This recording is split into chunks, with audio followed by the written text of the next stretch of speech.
오늘의 말씀은 사무엘하 11장 26절에서 27절 말씀입니다. 우리아의 아내는 그 남편 우리아가 죽었음을 듣고 그의 남편을 위하여 소리 내어 우니라. 그 장례를 마침에 다윗이 사람을 보내 그를 왕궁으로 데려오니 그가 그의 아내가 되어 그에게 아들을 낳으니라. 다윗이 행한 그 일이 여호와 보시기에 악하였더라. 아멘. 1995년 영국의 경제계를 발칵 뒤집어 놓은 사건이 있었습니다. 바로 베어링스라고 하는 영국에서 가장 오래된 은행 중에 하나요. 소위 황실은행이라고 불리는 영국 사람들의 자존심이었던 이 베어링스라고 하는 은행이 단 1파운드에 네덜란드에 매각되는 엄청난 충격적인 사건이 있었습니다. 이 베어링스라고 하는 은행은 오래도 됐지만 233년 된 은행입니다. 그런데 이 은행은 오래된 것만이 유명한 것이 아니라 영국 왕실과 거래를 하는 은행입니다. 그래서 사람들은 이 은행을 황실은행 이렇게 부르곤 했다고 합니다. 그런데 어쩌다가 이렇게 오래되고 영국 사람들의 자존심이었던 베어링스 은행이 네덜란드에 단 1파운드에 매각되게 되었느냐? 그 이유는 기가 막힌 한 사람에서부터 시작이 됩니다. 릭 니슨이라고 하는 고등학교를 졸업한 고졸 신입사원이 이 베어링스 은행에 입사를 하게 됩니다. 이 친구가 많이 배우진 않았지만 굉장히 돈을 버는데 뛰어난 재주를 가지고 있었습니다. 그래서 여기저기 은행에 돈을 투자해서 돈을 꽤 많이 벌어들이게 되고 그 업적이 점점 높아지게 됩니다. 최고 잘 나갈 때는 이 니슨이라는 청년이 베어링스 은행 수익의 20%를 벌어올 만큼 그의 존재감은 시간이 갈수록 대단해지기 시작했습니다. 당연히 은행은 이 니슨을 믿고 돈을 더 대주면서 많은 돈을 벌어오도록 했습니다. 그러나 이 니슨이라는 젊은 청년은 자기가 마치 신이 된 것처럼 자기의 능력을 과신하면서 오만하게 됩니다. 그리고 어느 날 승승장구하던 그가 새롭게 투자한 곳에서 실수를 하게 됩니다. 사실 그 실수의 금액은 자기가 벌어온 돈에 비하면 자그마한 거지만 그는 그 실수를 용납하고 싶지 않아서 그 실수를 감추느라고 거짓말을 하게 됩니다.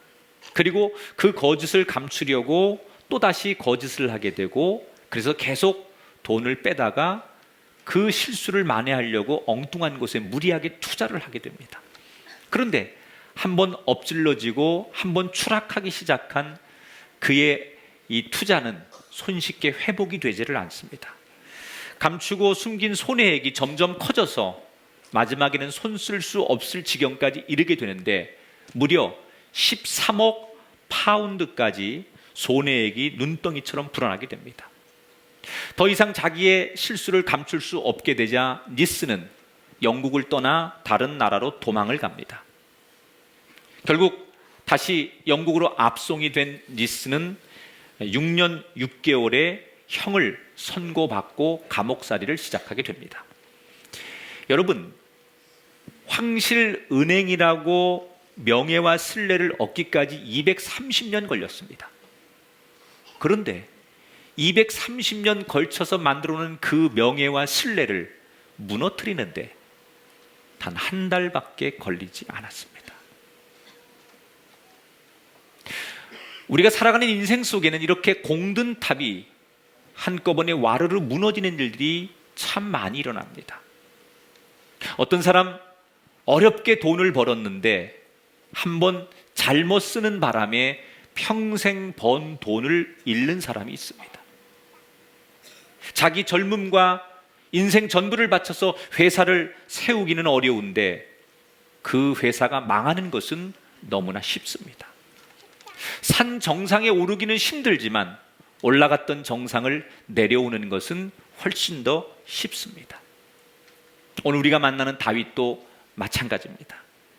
지난 시간까지 다윗은 승승장구했습니다.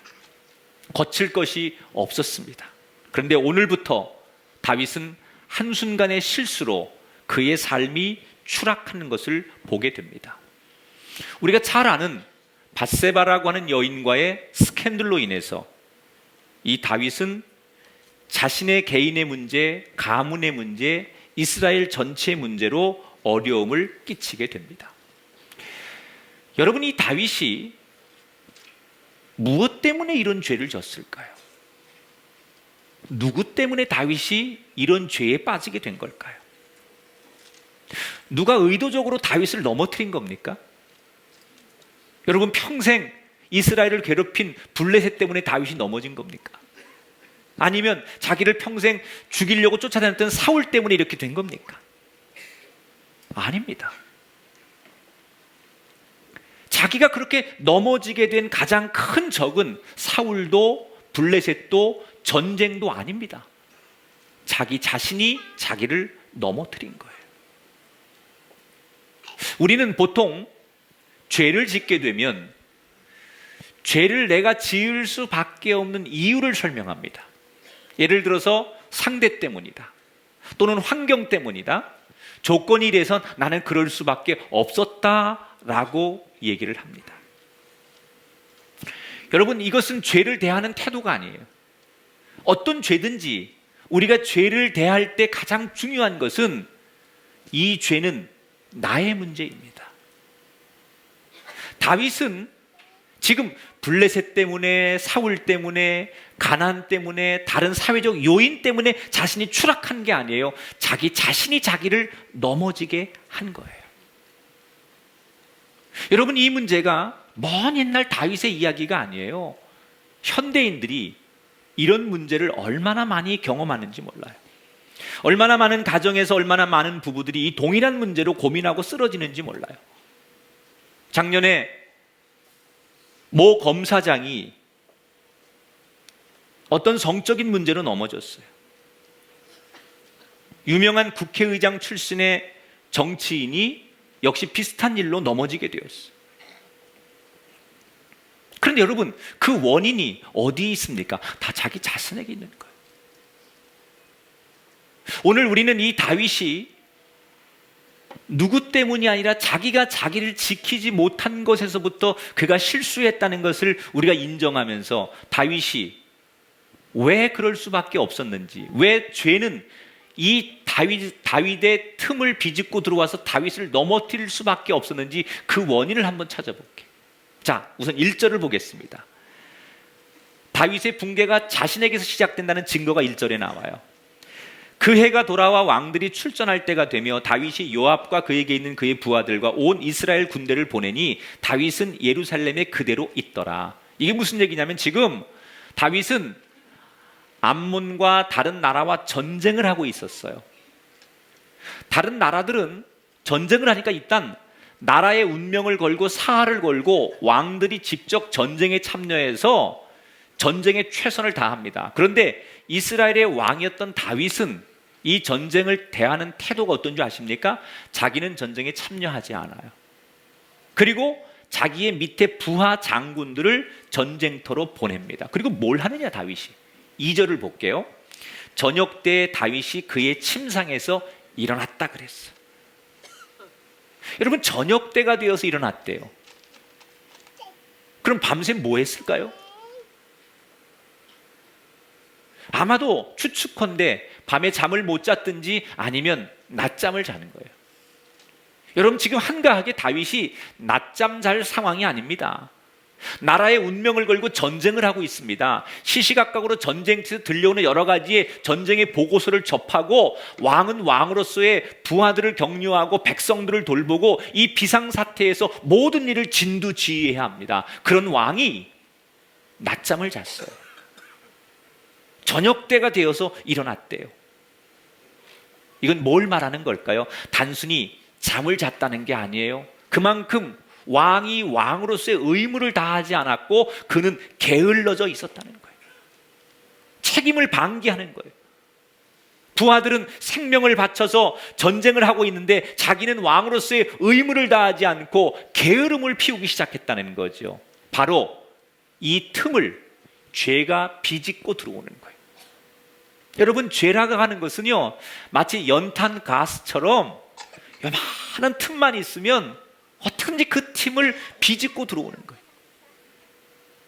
벌써 이 다윗이 하나님만을 찬송하고 하나님만을 바라보고 늘 정결하고 부지런할 때 죄가 틈을 타지 못했는데, 그가 그런 틈을 보이니까 죄가 다윗의 마음속에 틈을 타고 들어옵니다. 어느 날 밧세바라고 하는 유부녀를 사랑하게 돼요. 그리고 그 여인과 사랑을 하게 돼요. 그런데 여러분, 이때 다윗이 어느 때입니까? 전성기 때예요. 외부적으로는 군사적으로 승리하고 정치 외교적으로 외국에 있는 모든 나라들이 조공을 바치고 모든 것들이 승승장구할 때입니다. 그러니까 외부적으로는 다윗이 전성기를 구가하고 있을 때, 한쪽에서 내부적으로는 심각한 부패와 타락이 시작됐다는 거예요. 여기서 우린 중요한 진리 하나를 발견합니다. 인생은 잘 될 때일수록 더욱더 조심해야 돼요. 내가 그 어느 때보다도 승승장구한다고 여길 때 자기 자신을 돌아볼 줄 알아야 돼요. 겉으로는 모든 사람들이 박수 쳐주며 잘 되고 있다고, 성공하고 있다고 말하는 그때, 사실 내 내부적으로 내가 부패하고 타락하고 있을지 모른다는 경계심을 늦추면 안 된다는 거예요. 남들이 나보고 다 칭찬하고 박수 쳐줄 그때가 가장 위험한 순간일지도 모른다는 거예요. 그래서 우리 그리스도인에게는 하나님이 나를, 우리 가정을 형통하게 하실 때 더더욱 겸손해야 되고, 내가 하나님으로부터 형통의 복을 받을 때 더욱더 조심해야 되고, 죄라고 하는 것이 저 멀리 있는 게 아니라 바로 우리 안에 있다는 사실. 여러분, 우리 자신을 다스릴 줄 아는 그런 성도가 되시기를 주의 이름으로 축원합니다. 여러분이 죄라고 하는 것은요, 협상하면 안 돼요. 죄는 단호해야 돼요. 왜 그런 줄 아십니까? 죄는 또 다른 죄를 불러오고 그 죄는 또 다른 죄를 불러오게 되기 때문에 그래요. 사실 다윗이 처음 지은 죄는 스캔들이었어요. 밧세바라는 여인과의 불륜의 죄가 다윗이 지은 첫 번째 죄였어요. 그냥 부끄러운 일이죠. 그런데 이 죄 때문에 다윗은 결국 더 큰 엄청난 죄를 짓게 돼요. 그 죄가 뭡니까? 밧세바의 남편 우리아라고 하는 남편을 죽입니다. 결국 살인의 죄를 저지르게 된 거예요. 자신의 죄를 감추려고 하다 보니 그 남편을 전쟁터에 보내서 죽게 하는 살인죄를 저지르게 되는 거예요. 여러분, 자그마한 죄가 점점점 더 큰 죄를 불러왔다는 거예요. 다윗은 밧세바라고 하는 여자가 남편 있는 여자인데 어느 날 자기 아이를 임신했다는 소식을 듣습니다. 충격을 받았겠죠. 그리고 당황하니까 자기의 죄를 덮고 싶었어요. 그래서 그가 짜낸 계획이 뭐였느냐? 전쟁터에 나가 있는 밧세바의 아내 우리아 장군을 불러옵니다. 이 우리아 장군은 어떤 사람이냐? 이스라엘 사람이 아니에요. 이방인입니다. 그런데 굉장히 우직한 사람이에요. 좋게 말하면 우직한 사람이고 조금 나쁘게 말하면 단순한 사람이죠. 아주 우직한 사람인데 다윗 왕이 한참 전쟁 중인 우리아를 불러가지고 자네 너무 고생하네. 그동안 공을 많이 쌓았는데 내가 특별히 자네에게만 휴가를 줄 테니 며칠 가정에 가서 아내하고 가족들하고 잘 보내게나. 그리고 집으로 돌려보냅니다. 자기의 죄를 은폐하고 싶어서였어요. 그런데 오늘 11절에 보니까 이런 일이 생깁니다. 언약궤와 이스라엘과 유다가 야영 중에 있고 부하들이 바깥들에 진치고 있거늘 내가 어찌 내 집으로 가서 먹고 마시고 내 처와 같이 자리이까? 우리아라고 하는 장군이 분명히 휴가를 줬는데 다음날 아침에 일어나 보니까 집에 안 가고 궁궐에 있는 거예요. 그래서 왕이 깜짝 놀라서 왜 안 갔느냐 이렇게 물어봤더니 뭐라고 대답해요? 내 동료들이나 내 부하들은 지금 전쟁 중에 바깥에서 들에서 잠을 자고 있는데 내가 어떻게 편안하게 집에 가서 한가롭게 아내와 함께 잠을 잘 수 있겠습니까? 내가 양심상 그럴 수 없습니다. 굉장히 충직한 사람이죠. 다윗은 자기의 은폐하려고 하는 계획이 벗어나게 돼요. 그래서 결국은 다시 그 왕을 요압 장군에게 부탁해서 전쟁이 가장 치열하게 일어나는 최일선의 전쟁에 보냅니다. 그 전쟁에 나가면 죽는 걸 알아요. 다윗은 의도적으로 그 전쟁에 우리아가 맨 앞장서게 만들어서 결국 전쟁터에서 전사하는 것으로 자신의 죄를 덮습니다. 여러분 보세요. 작은 죄가 또 다른 죄를 불러오고, 그래서 가장 무서운 사람을 죽이는 살인죄까지 불러오게 됐어요. 가장 어리석은 거죠. 여러분, 지혜로운 사람은요, 잘못되었을 때 즉시 그 자리에서 돌이킬 줄 아는 거예요. 자기를 인정하고 돌이킬 줄 아는 것이 지혜예요. 현대인들이 잘못을 인정하는 태도가 두 가지가 있습니다. 하나는 후회라는 걸 하고요, 또 하나는 회개라는 걸 해요. 현대인들이 후회와 회개를 같은 것으로 혼동할 때가 많습니다. 여러분, 후회와 회개는 완전히 다른 거예요. 회개라고 하는 것은요, 내가 잘못을 인정하고 멈추는 거예요. 그리고 완전히 돌아서는 거예요. 그 잘못된 걸로부터 멀어지는 거예요. 이걸 회개라고 해요. 근데 후회라는 것은 잘못을 알지만 그 죄를 다시 계속해서 반복하는 것을 우리는 후회라고 하는 거예요. 그런데 많은 그리스도인들이, 현대인들이 후회하는 것을 회개하는 것으로 착각한다는 거예요. 아, 내가 잘못했구나, 후회해요. 그런데 다시 똑같은 일을 반복하죠. 그것은 회개가 아니라는 거예요. 그런데 많은 사람들이 이걸 회개로 착각한다는 거죠. 내가 술 때문에 어려움을 당했으면 다시 술로 돌아가지 않는 게 회개라는 거예요. 내가 도박 때문에 우리 가정을 힘들게 했으면 다시 도박으로 돌아가지 않는 게 도박에 대한 회개예요. 내가 나쁜 사람 때문에 내 가정과 인생이 망가졌다면 그 사람에게로 돌아가지 않는 게 진정한 회개라는 거예요. 여러분, 우리는 지금 후회의 인생을 살고 있습니까? 회개의 인생을 살고 있습니까? 돌이킬 수 있길 바랍니다. 한때 전 세계에 유무선 전화기를 휩쓸었던 유명한 전화기 회사가 있죠. 에릭슨이라고 하는 핀란드의 전화기 회사를 여러분 기억하실 겁니다. 90년대까지만 해도 이 에릭슨이라고 하는 회사는 유무선 전화기로 전 세계를 휩쓸었습니다. 그런데 이 회사가 90년 이후에 완전히 지구촌에서 사라지게 됩니다. 이유는 타 회사의 제품들이 잘 나왔기 때문이 아니라 사실 원인이 에릭슨이라는 자기 자회사의 제품 때문에 망하게 됩니다. 그 시작은 이 에릭슨에서 T28이라는 전화기 하나를 만들어냅니다.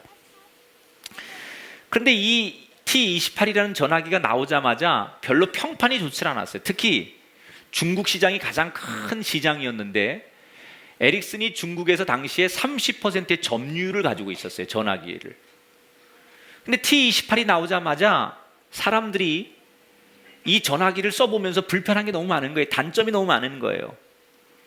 그러니까 심지어 에릭손의 그 판매원조차들까지도 이 T28은 신제품이지만 별로 권면하고 싶지 않습니다. 이래서 다른 물건을 권고했을 정도로 이 물건이 별로 좋지 않았어요. 그러니까 결국 소비자들이 불만이 폭주하기 시작하고 AS가 요청이 끊이지 않습니다. 그런데 문제는 이 에릭슨 본사의 태도예요. 자기들이 야심차게 만든 T28이 악평을 받으면 빨리 인정하고 이게 우리가 문제가 있구나, 소비자들의 눈높이에 맞추지 못하고 불편을 주고 있구나라고 인정하고 돌이키면 이 회사가 살았을 텐데, 이 본사의 태도는 자기들의 잘못을 인정하지 않는 거예요. 이건 소비자들이 사용법을 잘 몰라서 그랬다, 사용을 잘 못해서 그렇다, 정책이 지금 안 좋아서 그런 거다, 시기가 안 좋아서 그런 거다, 이러면서 물건을 바꾸려고 하지 않는 거예요. 결국 이렇게 고집을 부리고 자기들의 잘못을 인정하지 않고 그런 태도가 쌓이고 쌓여서 에릭슨은 중국에서 퇴출을 당하고 맙니다. 사실 실패라고 하는 것이 T28이라는 작은 전화기에서 시작했지만, 이 실패를 덮기 위해 다른 실패를 부르고 그 실수를 덮기 위해 다른 실수를 저지르면서 계속돼서 누적된 이 잘못이 결국은 회사의 운명을 건 퇴출을 당하게 되는 거예요. 뭐가 지혜로운 겁니까? 바꿔야 할 때, 그때를 놓치지 않는 거예요. 여러분, 오늘 어쩌면 이 말씀을 들으며 이 말씀을 듣는 지금이 그때이어야 하는 줄 믿으시기를 바랍니다. 여러분을 떠나지 못하게 하는 것들이 있다면 그것으로부터 돌이키는 여러분들 되기를 바랍니다.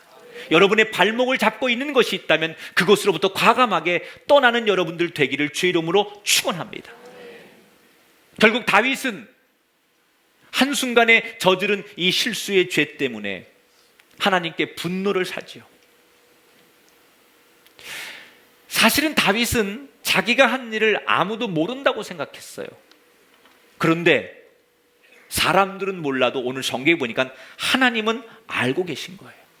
그래서 하나님께서 아무도 모르는 이 문제를 하나님이 지적하십니다. 나단 선지자를 다윗에게 보내는 거예요. 그리고 하나님의 마음을 전하게 하는 거예요, 선지자에게. 근데 이 나단 선지자가 아무리 선지자여도 무소불위를 자랑하는 왕에게 가서 단도직입적으로 이 죄의 문제를 거론하기 어려우니까 이 나단 선지자가 지혜롭게 왕에게 죄의 문제를 거론해요. 비유를 들어주는 거예요. 왕에게 가서 어느 마을에 부자와 가난한 사람이 살고 있었습니다. 부자는 양이 많습니다. 근데 가난한 사람은 암 새끼 양 한 마리가 전 재산입니다. 그래서 그 양을 끼고 자고 그 양을 데리고 다니고 그게 전부니까 그 양을 오매불망 바라보며 사는 가난한 사람이 있었습니다. 그런데 그 마을의 부자가 어느 날 자기 집에 손님이 왔는데 자기 집에 많은 양을 놔두고 하필 그 가난한 사람의 전 재산인 그 새끼 양을 가져다가 그 양을 잡아서 자기 손님을 접대했습니다. 이 사람을 어떻게 하면 좋겠습니까? 이렇게 물어보죠. 그러니까 다윗이 그 얘기를 듣고 얼굴이 펄개지면서 화를 내지요. 여러분, 다윗은 평생 목동 출신 아닙니까? 그래서 양을 쳐봤기 때문에 양 한 마리의 소중함을 너무 잘 아는 사람이에요. 그리고 그 양의 비유가 너무 가슴에 와닿는 거예요. 그러니까 버럭 화를 내면서 그 부자는 당장 그 가난한 사람에게 4배로 갚아줘야 하고 죽어 마땅하다, 이렇게 분노합니다. 그때 나단 선지자가 그 죽어 마땅한 사람이 바로 당신입니다. 다윗은 이때부터 자신의 죄의 문제와 직면하고 그 문제를 가지고 끈질기게 그는 싸우게 됩니다. 내 죄의 문제를 직시하면서 하나님이 자기의 죄의 문제를 들춰냈을 때 그 죄의 문제를 가지고 그는 회개를 시작합니다. 자, 그런데 여러분, 이게 쉽게 끝나지 않아요. 이미 자기가 한번 엎질러 놓은 이 물이 다시 되돌릴 수 없는 거예요. 이 문제 때문에 다윗은 어떤 일을 당하느냐? 이제 이 이후에 다윗의 인생 스토리 가운데 무슨 얘기가 나오느냐? 자식들이 자식들끼리 싸워서 서로를 죽입니다. 자식이 반란을 일으켜서 다윗 아버지가 자식에게 쫓겨서 왕의 자리를 놓고 피난을 가게 됩니다. 26장 사무엘하 26장 마지막까지 다윗은 도망다니거나 실패하고 자식들끼리 죽이고 싸우는 비극들이 자기가 저질러 놓은 죄 때문에 연이어 나타나는 것을 보게 됩니다. 말 그대로 다윗이 비극 속에 살아가는 거예요. 자, 그런데 이렇게 고통과 비극의 연속이 진행되고 있는 그때에 참 놀라운 숨어진 은혜 하나를 우리가 발견하게 됩니다. 다윗이 저지른 죄의 대가가 아주 비쌌는데 자식들이 통제되지 않고 싸우고 반란이 일어나고 있는 바로 그때에 하나님이 그렇게 고통 속에 심판과 재앙의 한복판에 있는 다윗에게 어느 날 하나님의 마음, 메시지 하나를 전하게 됩니다. 그 메시지가 뭐냐? 12장 24절 25절이에요. 같이 한번 읽어볼게요. 시작. 다윗이 아들을 낳음에 그의 이름을 솔로몬이라 하니라. 여호와께서 그를 사랑하사 선지자 나단을 보내 그의 이름을 여디디아라 하시니 이는 여호와께서 사랑하셨기 때문이더라. 지금 다윗은 자기가 지은 죄 때문에 고난의 연속의 길을 걷고 있어요. 그런데 때마침 아들이 하나 태어나요. 밧세바라는 여인이 아들을 낳아요. 여러분, 그 아들이 누군지 아십니까? 솔로몬이에요. 이스라엘 역사상 가장 부강하고 전성기를 맞이하는 솔로몬이 밧세바의 몸에서 태어나는 거예요. 그럼 하나님이 불륜한 그들의 죄를 인정하셨느냐? 인정이 아니고 용서하신 거죠. 남편이 죽고 혼자가 된 이 밧세바를 결국 나중에 다윗이 자기 아내로 맞아들입니다. 그리고 솔로몬이 태어나요. 그러나 여전히 이 다윗은 자신의 삶이 고난의 연속이에요. 그래서 그 태어난 아들의 이름을 뭐라고 짓느냐? 솔로몬. 이 솔로몬이라는 뜻이 샬롬이라는 뜻이에요. 평화라는 뜻이에요. 너무나 삶이 고통스럽고 마음이 지옥 같고 인생이 복잡하니까 그 태어난 새로운 아들에게 자기의 소원을 비는 거예요. 네가 샬롬의 인생이 됐으면 좋겠다. 내 인생에 평화를 주는 사람이 됐으면 좋겠다. 이 지긋지긋한 고통과 고난으로부터 평화를 주는 사람이 되었으면 좋겠다. 그래서 아들의 이름을 솔로몬, 샬롬, 평화라고 짓는 거예요. 그런데 바로 그때 이 솔로몬이 태어났을 때 하나님께서 나단 선지자를 통해서 하나님이 주시는 다른 이름 하나를 다윗에게 주시는 거예요. 솔로몬이란 이름 말고 하나님이 이 아이에게 주시는 이름이 하나 있었어요. 따라합시다. 여디디아. 이 여디디아라는 이름이 뜻이 뭐냐? 하나님이 너를 사랑하셨다. 다윗은 솔로몬 평화라고 이름을 줬는데 하나님이 나단 선지자를 통해서 그 아이의 이름을 다르게 부르라고 다른 이름 하나를 주셨어요. 여디디야, 나는 너를 사랑한단다, 그런 뜻이에요. 비록 네가 지금 고통의 자리에 있고 고난과 아픔의 재앙의 한복판에 놓여 있을지라도 여전히 나는 너를 사랑한단다. 이 메시지는 무엇을 의미하는 걸까요? 네가 비록 죄를 짓고 네가 비록 한순간의 실수로 넘어졌을지라도 나는 네가 다시 일어나기를 바란다. 다시 네가 굳건하게 일어나서 새로운 인생을 개척해가는 사람으로 거듭나기를 바란다. 나는 여전히 너를 응원하고 나는 여전히 너를 사랑한단다. 이게 하나님이 다윗에게 주신 음성이에요. 따라합시다. 여디디야. 여러분, 이 은혜가 저와 여러분에게 임하기를 주의 이름으로 축원합니다. 힘들고 어려운 시간을 지내는 분들이 있어요. 내가 한때 실수한 일 때문에 그것을 수습하느라고 고통 중에 있는 사람이 있을 수 있어요. 그게 경제적이든 그게 인간관계든 그게 육신의 질병이든 어떤 일이든 내가 저질러 놓은 일 때문에 고통의 현장 속에 있는 사람들이 기억해야 될 것은 난 이제 하나님 앞에 징계받고 버림받는 것으로 내 인생이 끝나는 것이 아니라 하나님께서 그 고통의 현장에서 우리에게 주시는 새로운 소망의 메시지가 나는 너를 여디디아로 부른다. 여러분, 우리에게 이 은혜가 있어야 삽니다. 여전히 하나님은 그런 나를 사랑하시는 분이에요. 그 고통의 현장에서 내 잘못을 부둥켜 안고 고개를 떨구고 눈물을 흘리고 어둠의 고통 속에서 흐느끼고 있는 나에게 나는 너를 여전히 사랑한단다. 오늘 이 음성을 듣게 되시기를 축원합니다. 하나님은 내가 긴 고통의 터널을 지나고 있을 때도, 내가 재앙과 심판을 받고 있는 그 자리에서도 나를 여전히 사랑하신다는 거예요.